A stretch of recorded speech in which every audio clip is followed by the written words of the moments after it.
The Major Mitchell cockatoo, Lophochroa leadbeaterei, also known as the pink cockatoo.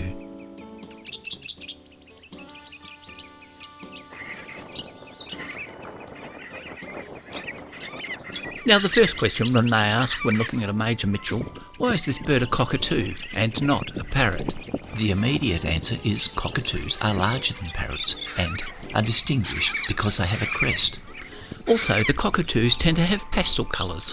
When one looks at the colour of parrots, there is a predominance of green and very bright colours. Something else that we can't see is that the cockatoos have a variation in the circulation to the brain with a single carotid artery. They also have a gallbladder.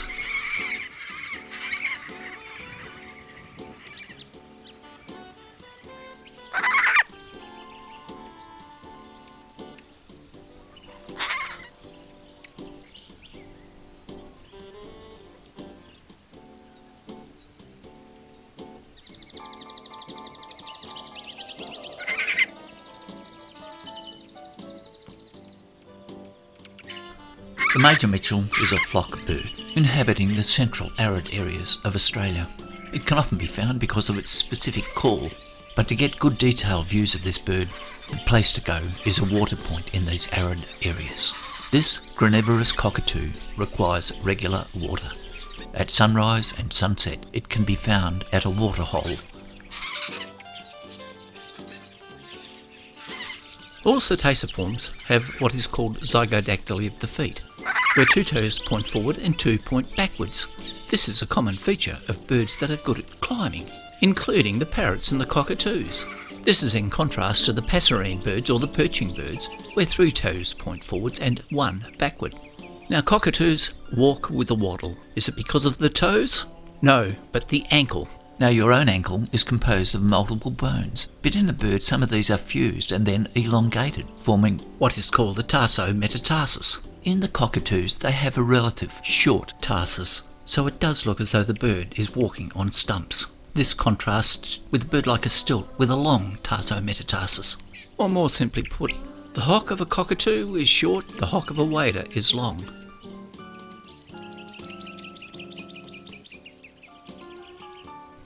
The common name for this bird is Major Mitchell, named after Thomas Mitchell, who was the Surveyor General in the 1830s. In Mitchell's journal, he describes seeing flocks of these cockatoos flying over the town of Bourke. He was always amazed at the beauty of these birds, but the sightings that he described were infrequent. In his first 3 expeditions, he contributed over 30 birds for taxonomic classification. The most famous was the Bourke parrot, named after the New South Wales governor at that time. The genus name for the Major Mitchell cockatoo has changed over the years, and I will go on to that in more detail later. The species name is leadbeaterei, which is named after a taxonomic collector called Leadbeater, who gave a specimen to the Linnaean Society. This then came to the attention of Viggers and Horsfield, who classified the Australian parrots in the 1830s. And so Leadbeater, who had given the bird to the museum's name, is honoured in the species name of the Major Mitchell cockatoo.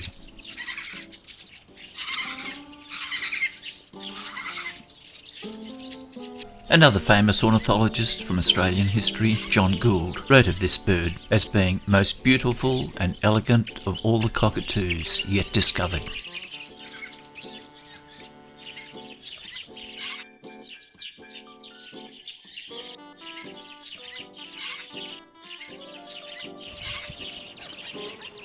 This is a pair of cockatoos. One has a slightly browner eye.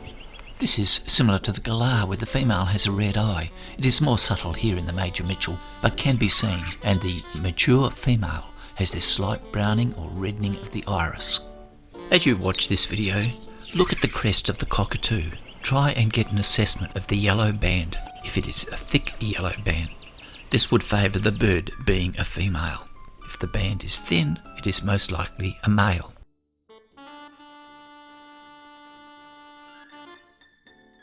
Here is a mixed flock of cockatoos feeding on the ground, eating seed.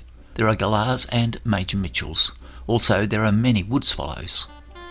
Once while driving, a flock of cockatoos flew past. There were approximately 12 birds in the flock.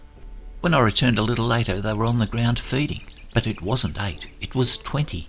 The flock had increased. I suspect the increase in number was due to the fact that the flock was mainly non-breeding, but as they came down to a feeding point, their calls told the breeding birds that they were going to feed, so they came and joined them out from the nests. The Major Mitchell is mostly granivorous, eating grass seed. They eat other foods to supplement their grain diet, like wattle seed and fruit. In contrast to other Cockatoo, like the galah and corella, I have not seen them actively digging for roots. But they do dig with their bill, and it has been reported that they will actively dig for locust eggs.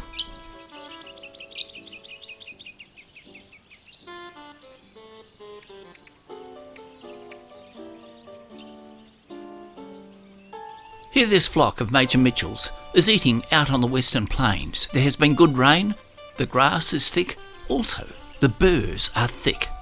These Major Mitchells are eating burr seed off the plant and also off the ground. I was surprised at this, but then found other parrots like the mulga parrot and the ringnecks seemed to like these particular seeds. Budgies and cockatiels also kept flying in and out to the same area. The Major Mitchells didn't chew so much on the leaf, but ate the seed off the plant and also the dried seed off the ground. These burrs are rather prickly. I was amazed that the cockatoos and parrots could eat them, let alone get nutritional value from them.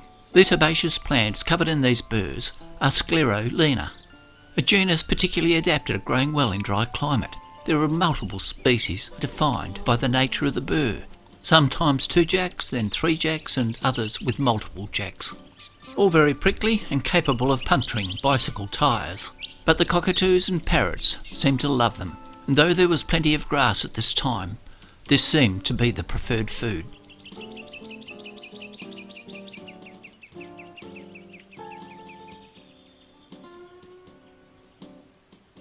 I should mention that this green burr in my hand is much softer than the burrs that dry out.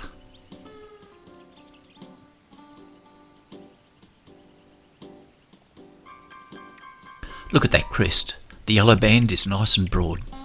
And if you notice on a detailed frieze, we can see that this bird has a brownish iris.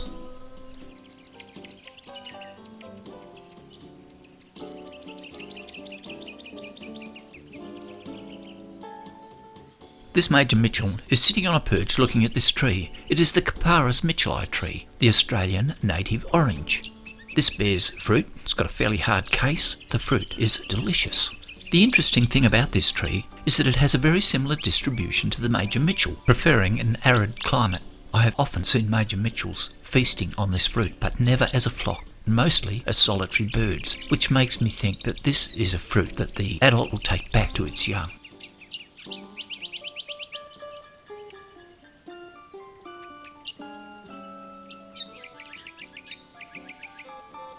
Notice here the reddish coloration to the eye. This is a female adult. Now the male with the darker eye. Here are 2 more examples of the birds feeding in the canopy. Hakea seeds and coming out from feasting on cypress pine nuts. Like all other Cetaciforms, the Major Mitchell mates for life. They don't do a lot of strutting about in their pre-mating phase, but allopreening is very common to find. Allopreening happens over the head and neck area where the bird cannot reach to itself. Head bobbing, look at it. Here is a pair of Major Mitchells drinking at a cattle trough, male and female. You can tell by the different thickness in that yellow band. Head bobbing seems to be a recognition to the mate that they are doing things together. Now, let us look at some of the yellow bands in the crest of these cockatoos. Small on the left, larger on the right. And here a very small band of a male. Another male. Now this one I find difficult, a little bit broader. And then broader again. Now a definite thick band of a female. And a supersized band. Look at this one, waving in the breeze. This is a supersized thick band, classical of a mature female. Just going back to the genus name, when first described by Vigors, it was called Plictolophus ledbetteri. However, as further taxonomic change amongst the cockatoos happened, so the bird was placed into the genus Cockatooae, along with the other white cockatoos. Greg Matthews in 1910 was the first to use the genus name Lophochroa, and this genus singularity has been confirmed with DNA studies. In Western Australia there is a separate subspecies called the mollis, which has no yellow on the crest. The crest is usually only up for short periods, but sometimes a young bird will display, as we have been watching. As the taser forms, these major Mitchells breed in hollows. In some nests in the early days when they explored them, they did find that there were pebbles at the bottom of the nest to allow for drainage. The nestlings remain in the tree hollow for 2 months. The young are altrical, explaining the longer period of the chicks remaining in the nest.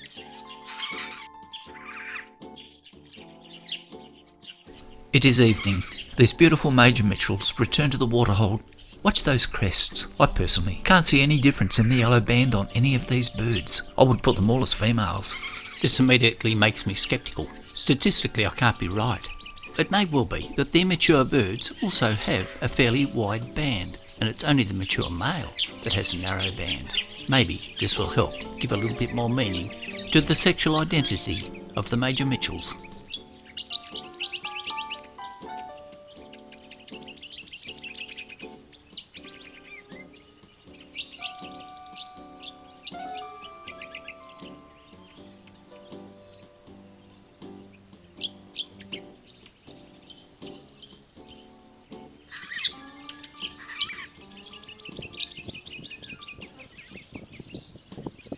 On behalf of the Plumes of Oz, I would like to thank you for watching this video of the wild birds of Australia. I hope you have enjoyed it as much as we did putting it together. And if you would like to get notification of the next video that we release, all you have to do is hit the subscribe button.